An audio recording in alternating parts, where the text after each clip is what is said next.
Bayang kalau suatu waktu kita gagal bayar, terus rumah yang kita jaminkan disita sama bank.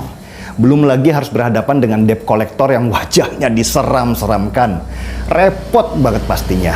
Hutang jadi nggak menarik kalau pas bayarnya. Tapi waktu minjamnya, rasanya manis banget. Itu yang ada di pikiran banyak orang awam tentang hutang. Sehingga kalau ada yang bicara hutang, langsung deh nadanya seperti ketakutan. Gimana nanti kalau nggak bisa bayar?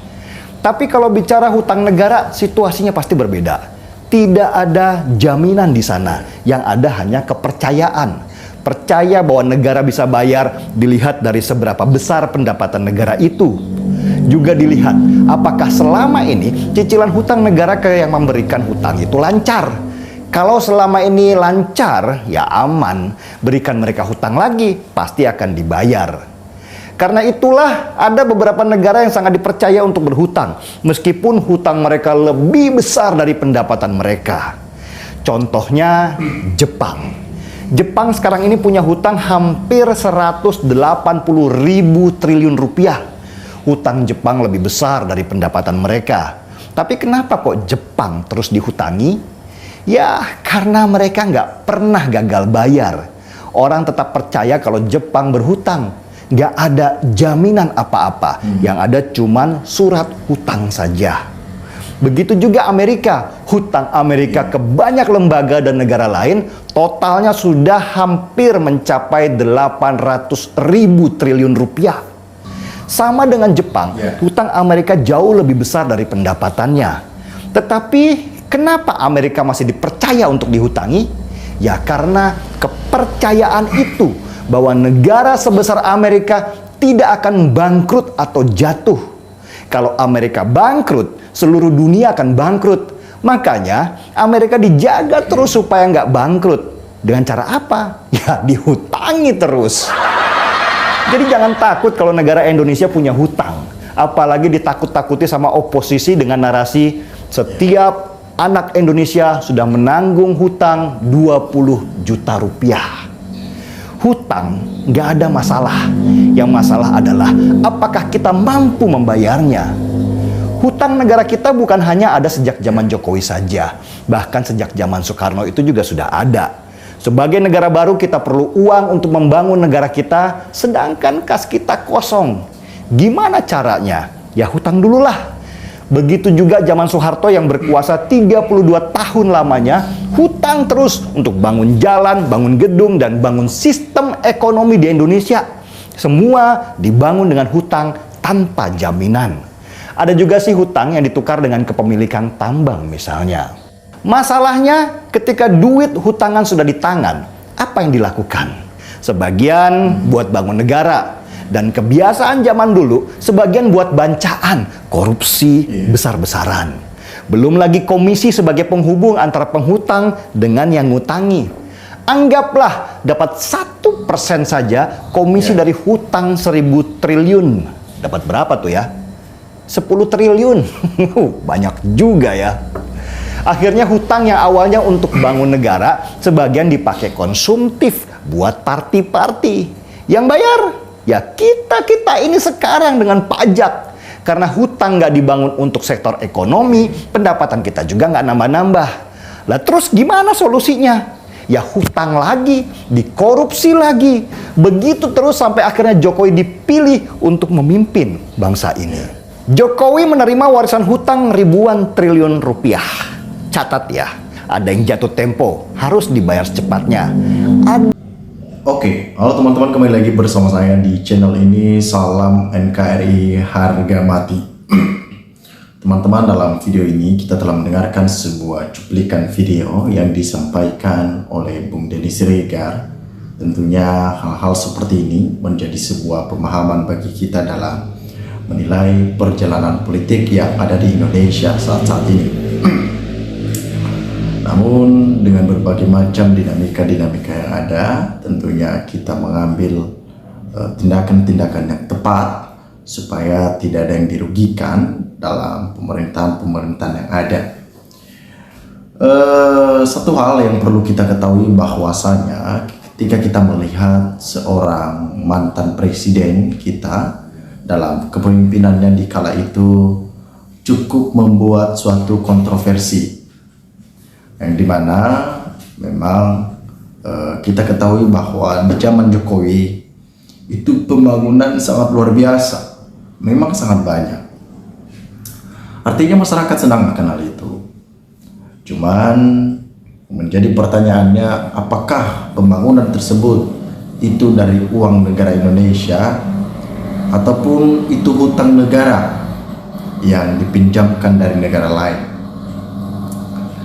Dan ketika negara kita dililit dengan banyak hutang, ini menjadi sebuah permasalahan. Belum lagi kita mengatasi bagaimana meningkatkan pertumbuhan perekonomian Indonesia, bagaimana meningkatkan sumber daya alam yang baik, dan segala macam masalah-masalah yang dialami oleh masyarakat. Ini udah dililit hutang. Bagaimana kita menyelesaikan semuanya ini? Dengan hutang yang begitu banyak, tentunya ini menjadi suatu penghambat gerakan-gerakan negara dalam menjalankan tugas-tugas negara dengan baik ke depannya. Pastinya tidak efisien. Kenapa?